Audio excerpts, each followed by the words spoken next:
नमस्कार सभी को, एक बार फिर से स्वागत है आपको आप सबका इस व्लॉग में जेडी वीडियोस केवीके पिथौरागढ़ में।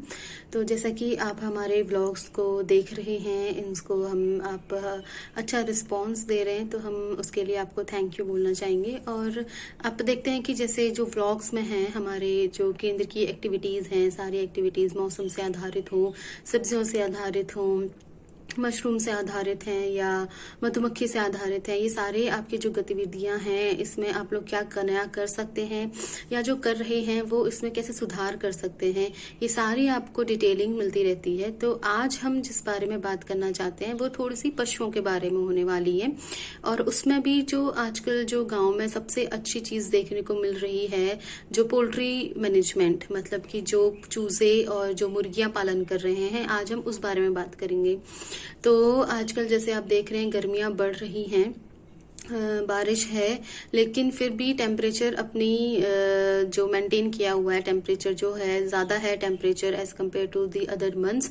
तो इस मौसम में हम कैसे मुर्गियों का रखरखाव कर सकते हैं, कैसे बीमारियां उनमें बचाव कर सकते हैं, क्या क्या लक्षण शो करती हैं जो हमारी मुर्गियां हैं या छोटे चूजे हैं, कैसे हम पता लगा सकते हैं कि उसमें हीट स्ट्रेस की कंडीशन आ रही है, मतलब कि वो हीट को, तापमान को मेंटेन नहीं कर पा रहे हैं। तो आज के व्लॉग में हम आपको ये सारी जानकारी देंगे। मेरा नाम डॉक्टर कंचन आर्या है, मैं पशुपालन विशेषज्ञ हूँ और केवीके में कार्यरत हूँ। अभी मैं सेंटर से थोड़ा दूर हूँ, लेकिन हमारे व्लॉग्स आपको समय समय पर आते रहेंगे पशुओं से रिलेटेड। अगर आपको कोई भी पशु से जानकारी लेनी हो तो प्लीज़ कमेंट बॉक्स में ज़रूर बताएं। हम उस प्रॉब्लम को या उसकी आपके क्वेश्चंस को सुलझाने की कोशिश करेंगे, उसका आंसर देंगे या एक नया व्लॉग उसको हम बनाएंगे। तो बात करते हैं हीट स्ट्रेस पोल्ट्री में क्यों हो जाता है। सबसे पहले ये बात आती है कि क्यों ये हीट स्ट्रेस पोल्ट्री में ज़्यादा देखने को मिलता है। जो बड़े एंटरप्रेन्योर हैं, जो बड़े फार्म वाले हैं, जिन्होंने पोल्ट्री बहुत ज़्यादा मात्रा में रखी है, 500,000, या जिनका अपना ब्रीडिंग स्टॉक है, वो इस बीमारी से ज़्यादा देखने को मिलेगा उनको ये बीमारी, क्योंकि वो उनको ज़्यादा मोर्टेलिटी देखने को मिलती है। जो छोटे किसान हैं जिसने 50 या 100 मुर्गी में से किया है, उसको उतना फर्क नहीं पड़ेगा, फर्क पड़ेगा गर्मी की वजह से। लेकिन जो बड़े एंटरप्रेन्योर हैं, जिन्होंने अपने बड़े फार्म खोल रखे हैं पोल्ट्री के लिए, तो उनके लिए ये वीडियो बहुत ही लाभकारी सिद्ध होने वाला है। तो प्लीज़ हमारे ब्लॉग के साथ बने रहें। तो सबसे पहले पोल्ट्री में हीट स्ट्रेस आता क्यों है? और एनिमल्स में भी आता है और पशुओं में भी आता है, लेकिन मोर्टेलिटी जो देखी गई है और पशुओं की अपेक्षा हमें पोल्ट्री में ज़्यादा देखने को मिलती है। क्योंकि पोल्ट्री के पास जो होती है स्वेट ग्लैंड्स जिसे हम कहते हैं, जैसे जो हमारा पसीना निकलती हैं चीज़ें है ना, मेंटेन करने के लिए, टेम्परेचर मेंटेन करने के लिए, वो पोल्ट्री में बहुत कम पाई जाती हैं। जो उसकी कलगी होती है उसी के द्वारा थोड़ा सा तापमान का आदान प्रदान हो जाता है, तो वो टेम्परेचर बिल्कुल भी अपना मेंटेन नहीं कर पाते। जैसे हमने आपको पिछले व्लॉग में बताया था, जब हमने विंटर्स में आपको बताया था कि तापमान कैसे मेंटेन करना है, तो वैसे ही गर्मियों में तापमान भी मेंटेन करना बहुत ज़रूरी है। ठीक है। तो दूसरी बात जो आती है, टेम्परेचर मेंटेन करने के लिए जो पोल्ट्री होती है, जो चूजे हैं या मुर्गियां हैं, वो क्या क्या चीजें शो करेंगी आपको, जिससे पता चलेगा कि जो पोल्ट्री है उसे गर्मी का एहसास हो रहा है या वो गर्मी सहन नहीं कर पा रही है, या उसे हीट स्ट्रेस या हीट स्ट्रोक जो बीमारी होती है वो लगने वाली है या वो आ रही है। सबसे पहले जैसे आपने ड्रिंकर रखे हैं, पानी पिलाने के उपकरण आपने जहाँ पे रखे हैं, तो वो उसकी तरफ जाने लग जाएंगी, पंख ज्यादा फैलाने लग जाएंगी। ठीक है। रेस्पिरेशन जो है, मतलब उसके सांस लेने की जो गति है वो ज्यादा बढ़ जाती है, 10 गुना 20 गुना ज्यादा बढ़ जाती है। तो आपको देखने को मिलेगा कि और मुर्गियों की अपेक्षा में जो 1-2 मुर्गियां हैं, जो छोटे फार्म की या ज्यादा मुर्गियां हैं, वो ये सारे लक्षण दिखाने लग जाएंगी। तो आपको पता चल जाएगा कि हमारी मुर्गियों को या हमारे चूजों को गर्मी लग रही है। तो ये लक्षण अगर आपकी मुर्गी में या चूजों में अगर देखने को मिलते हैं, तो ये एक कारण हो सकता है हीट स्ट्रेस का या हीट स्ट्रोक का। अब इससे बचाव कैसे करें? ये साइन आपने देख लिए, ये लक्षण आपने देख लिए, अब हमें इसे देखना है कि हम इसके लिए क्या कर सकते हैं अपने फार्म में, कैसी चीजें हैं, क्या क्या उपकरण हम अपने फार्म में नया लगा सकते हैं गर्मी के दिनों में, इस बारे में हम थोड़ी सी बात करेंगे। सबसे पहले जो देखा गया है, जो पोल्ट्री होती है या जो मुर्गियां होती हैं, वो 10 से 27 डिग्री सेंटीग्रेड के बीच का जो ये तापमान होता है, इसमें अच्छे से अच्छी जो होती है आपको प्रोडक्शन दे सकती है। अंडे की बात हो, चाहे चाहे मांस उत्पादन की बात हो, ठीक है। इससे ज्यादा अगर टेम्परेचर मिल गया उसको 30 डिग्री या 40 डिग्री या इससे कम तापमान आपको मिल गया 10 डिग्री, 10 से कम जैसे 4 -4 जो पहाड़ी क्षेत्रों में देखने को ज्यादा मिल जाता है, जब वहां पे सर्दियों के सीजन चल रहा होता है या पाला पड़ने के चांसेस ज्यादा होते हैं, तो वहां पे जो होती है पोल्ट्री अपना प्रोडक्शन बहुत ज्यादा कम कर देती है, क्योंकि उसको अपनी मेंटेनेंस के लिए, अपने रख रखाव के लिए ही इतनी गर्मी नहीं मिल पाती है कि वो आगे अपना प्रोडक्शन बढ़ाए, ठीक है। तो हमें क्या करना है गर्मी के दिनों में, आप पहले तो सबसे पहले जो सबसे इजी काम है वो आप हमसे स्टार्ट करेंगे। जो गर्मियां हैं उसके दौरान सबसे पहले हमें 3 चीजों का ध्यान रखना है। पहला है उसके फीड का मैनेजमेंट, मतलब जो हम उसे दाना दे रहे हैं, दूसरा पानी का मैनेजमेंट, और तीसरा जो बहुत ज्यादा जरूरी है, जहां पे हमने उसके शेड बनाए हैं, जहां पे हमने उसको रख रहे हैं, उसका रख रखाव कैसे कर सकते हैं। तो पहले हम बात करेंगे मैनेजमेंट की, जी हाउसिंग मैनेजमेंट इसको बोलते हैं, या जिसको बोलते हैं रख रखाव बोलते हैं। बाड़ा आपने कैसे बनाया है, जो लार्ज जो बड़े व्यापारी हैं, जो एंटरप्रेन्योर हैं, जिसने 500 मुर्गियां रखी, 1000 मुर्गी रखी है, उनका बाड़ा कैसा होना चाहिए। एक छोटे किसान ने जो स्टार्ट किया है 10 मुर्गी से, उनका बाड़ा कैसा होना चाहिए, ठीक है। तो सबसे पहले वेंटिलेशन जो है, हवा का आदान प्रदान बहुत ज्यादा जरूरी है मुर्गियों के लिए। जैसा हमने पहले वीडियोस में भी आपको बताया है कि जो मुर्गियां होती हैं वो सबसे ज्यादा अमोनिया प्रोड्यूस करती है, तो ये उसी के लिए हानिकारक है और हमारे लिए भी हानिकारक है। जो उस पोल्ट्री फार्म में काम कर रहे हैं या जो भी उसके पोल्ट्री फार्म के कार्यरत हैं या जो भी हर किसी काम में जो लगे हुए हैं, उनके लिए भी हानिकारक है। सांस की बीमारियां ये ज्यादा कर दी है। पोल्ट्री कभी कभी क्या होता है, हम एक बंद कमरे में रख देते हैं, विंटर्स में ज्यादा हमें देखने को मिला है, सर्दियों में कि हमने 50 की 50 मुर्गियां रख दी हैं और जिसकी कैपेसिटी सिर्फ 10 मुर्गी रखने की है, तो वो मुर्गियां इतना ज्यादा अमोनिया प्रोड्यूस करती हैं। तो ये सोच लीजिए एक विषैली गैस है जिसके द्वारा मुर्गियों में मोर्टेलिटी या जो मुर्गियां मरने लग जाती हैं वो भी एक रीजन होता है, ठीक है। तो ये चीजें हमें देखनी है कि वेंटिलेशन बहुत ज्यादा जरूरी है। विंटर्स में भी, जो विंटर्स में क्या करते हैं हम कर्टेन डाल देते हैं या गनी बैग्स जो होते हैं, कट्टे हैं, बोरे हैं, वो रात को हम डाल देते हैं ताकि टेम्परेचर बना रहे। ऐसे ही गर्मियों में हमें क्या करना है, वेंटिलेशन बहुत जरूरी होता है। किसी भी पोल्ट्री का जब हम रख रखाव करते हैं या बाड़ा बनाते हैं तो वो इस हिसाब से बनाते हैं, वो थोड़ा स्लाइड होना चाहिए, मतलब कि पीछे की दीवारें थोड़ी बड़ी होनी चाहिए और नीचे की दीवारें, जो उसके सामने की दीवारें होती हैं, वो थोड़ी नीचे होनी चाहिए। तो एक स्लांट जैसा मैनेजमेंट आपको जरूरी करना है छोटे बाड़ों के लिए, ठीक है। तो उससे क्या होगा कि एक हमें, और उसके अलावा जो महत्वपूर्ण बात है, हमें विंडोज जो हैं, जो उसकी खिड़कियां हैं, वो बहुत ज्यादा जाली जो है, जालीनुमा जो खिड़कियां हैं, वो हमें बहुत ज्यादा बड़ी बनानी पड़ेंगी ताकि हमारे वायु का आदान प्रदान हो सके। अब बात आती है गर्मियों में हम क्या करें। गर्मियों में तो ये नुकसानदेह हो जाएगा हमारे पोल्ट्री के लिए, या चूजे रखे हैं हमने 500 1000 उनके लिए, तो उसमें हम क्या कर सकते हैं, जैसे हमारे पास कट्टे होते हैं, बोरे होते हैं, है ना, उसको हम डाल सकते हैं उस जो पूरे विंडोज में। अब उससे क्या होगा, वेंटिलेशन क्या होगा, हमारा बंद हो जाएगा। अब गर्मियां हैं तो उसे गर्म हवा तो रुक जाएगी, लेकिन जो अमोनिया है उसको बाहर निकलने का मौका नहीं मिलेगा। तो जो बड़े फार्म है, मैं उनके लिए बताना चाहूंगी कि वो एक एग्जॉस्ट फैन लगा सकते हैं, ठीक है। जो छोटे फार्मर्स हैं जिनके पास 50 मुर्गियां हैं, 100 मुर्गियां हैं, वो क्या कर सकते हैं, जो उस खिड़कियों में हमने जो बोरे वगैरह डाले हैं, उसके बाद हम कुछ ऐसी थोड़ी सी छोटी जगह जो ऊपर जो वेंटिलेशन है वो हम कर सकते हैं। अब गर्म हवा हमने रोक दी, बट थोड़ी सी भी हवा हमें आनी जरूरी है ताकि जो अंदर का वातावरण है, अंदर की जो वायु है, वो सर्कुलेट हो सके। तो हमें इसके लिए क्या करना है, और बाहर की गर्म हवा भी हमें रोकनी है, तो हम क्या कर सकते हैं, जो वो बोरे हमने लगाए हैं खिड़कियों में, तो हम उसमें लगातार पानी का छिड़काव कर सकते हैं।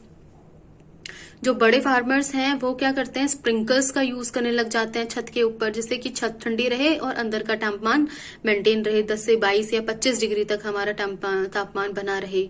अगर आपके पास ये भी नहीं है तो सबसे छोटा सा जो इलाज है वो आप क्या कर सकते हैं, उन जो बोरों को जो हमने खिड़कियों में लगाया है उसमें आप कंटिन्यूअसली एक थोड़ा सा पाइप छोड़ सकते हैं पानी का, तो जिससे वो बोरे लगातार गीले होते रहेंगे। अब जैसे बाहर की हवा, जब गर्म हवा उनसे टकराएगी तो वो थोड़ी सी ठंडी होके हमारे पोल्ट्री को, हमारे जो चूजे हैं अंदर, उनको थोड़ा ठंडक प्रदान करेंगी, और उनकी जो ये जो मैं लक्षण बताए थे, जोर जोर से सांस लेना, पानी की तरफ ज्यादा जाना, पंख फैलाना, है ना, ये सारी चीजें कम हो सकती हैं। ठीक है। दूसरा मैनेजमेंट में क्या आता है, जो हम जैसे हम टिन की छत लगाते हैं या जो भी हमने छत लगाई है, उसमें आप क्या कर सकते हैं, व्हाइट चूना लगा सकते हैं, व्हाइट पेंट लगा सकते हैं। तो उससे भी थोड़ा सा तापमान में आपको गिरावट दिखने को मिलेगी और आपकी जो पोल्ट्री है, जो चूजे हैं, वो अच्छी तरीके से बढ़ सकेंगे या उत्पादन अच्छे से दे सकेंगे। ठीक है।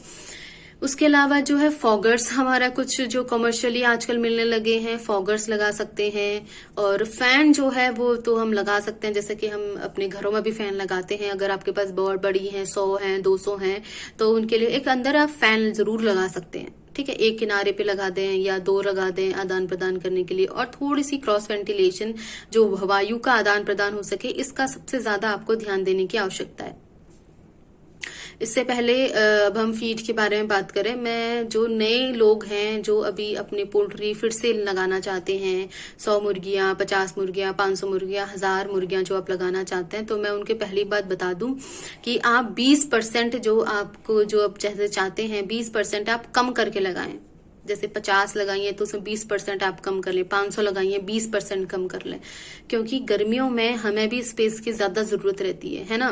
विंटर्स में तो जो चूजे हैं या मुर्गियां होती हैं वो एक दूसरे से चिपक के अपने टेम्परेचर मेंटेन करने के लिए चिपक जाती हैं, या गर्मी एक दूसरे को मिले इसलिए हम रख सकते हैं, कम स्पेस में भी ज्यादा मुर्गियां रख सकते हैं। लेकिन गर्मियों में जैसे जो मुर्गी को एक स्पेस चाहिए होती है, चूजे से लेकर बड़ी मुर्गी से 1 स्क्वायर फीट की चाहिए होती है, बट गर्मियों में थोड़ी सी स्पेस आपको उसको ज्यादा देनी है, 1.5 से 2 स्क्वायर फीट की आपको उसकी जरूरत के हिसाब से आपको स्पेस देनी है। तो इससे क्या होगा, 100 मुर्गियां हैं तो आप 20 करके लेके आए, है ना, 20 कम कर दें, 20% कम कर दें। 80 मुर्गियां लेके आए, 500 है तो उसमें 20% कम करें, तो जो आपका स्पेस रिक्वायरमेंट है वो आपकी अच्छे से फुलफिल हो जाएगी, या आपकी कोई दिक्कत आगे नहीं आएगी। ये थंब रूल है। मतलब अगर आपको कुछ भी प्रयोग करना है अभी मुर्गियों के साथ, तो थोड़ा कम स्टॉक लेके आए। जरूरी नहीं कि ये जैसे हमने कह दिया कि 20%, ये एक आंकड़ा है। जैसे आप जो भी मुर्गियां ला रहे हैं तो थोड़ा कम करके लाएं, जिससे कि मोर्टेलिटी कम हो। ठीक है। फिर मैनेजमेंट आता है आपका फीड मैनेजमेंट। गर्मियों में हम देखते हैं कि हमें ही गर्मियों में खाने की ज्यादा भूख नहीं लगती, या खाने का ज्यादा मन नहीं करता, पानी पीने का ज्यादा होता है। जितना ज्यादा हम फ्लूइड लेते हैं हमें उतना ज्यादा बढ़िया लगता है ना। तो वैसे ही चूजों में या पोल्ट्री में भी देखा गया है। अब फीड का आप एक टाइम निश्चित कर लें, पूरा दिन आप उसको फीड ना दें। इससे क्या होगा कि पोल्ट्री को जितना खाना होगा वो उतना ही लेगी। ठीक है। कुछ जो मुर्गियां होती हैं, जो जानवर होते हैं, एक तो सबसे पहले ये ग्रीडी होते हैं, मतलब लालची होते हैं। जितना भी खाना इनको दो वो उतना ज्यादा खा लेंगे। आगे उनको फिर डायरिया की शिकायतें होने लग जाती हैं, दस्त लगने लग जाते हैं, है ना, आंख मुंह से पानी निकलने लग जाता है। ये सारी चीजें आपको देखने को मिलेगी। गर्मियों की बीमारियां जो है सबसे ज्यादा उसमें आता है डायरिया।